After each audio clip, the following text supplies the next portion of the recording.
scruter le ciel, anticiper l'évolution à court terme du temps qui fait, c'était là une activité permanente des villageois. De vieux adages sont parvenus jusqu'à nous comme celui-ci, « Marin souffle, gardon couffle ».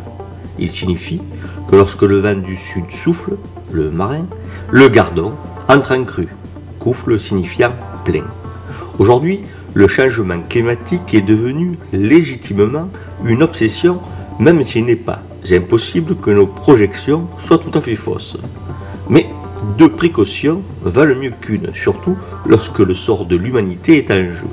Puis, il faut tout de même le dire, le changement climatique devient appréciable parce que les types de temps deviennent parfois totalement aberrants relativement à ceux que nous avons connus par le passé.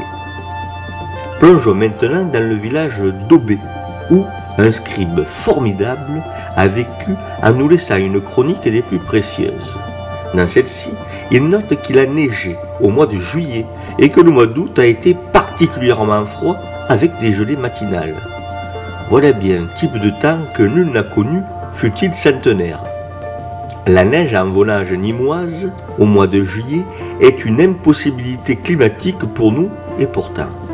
Pierre Prion, écrivant en 1744, est au cœur du mini-âge glaciaire qui finira au XIXe siècle. Mais à cette époque, les glaciers ne reculent pas. Ils avancent et obligent même des villageois à quitter leur village prêt à être engloutis par la langue glaciaire descendant dans la vallée.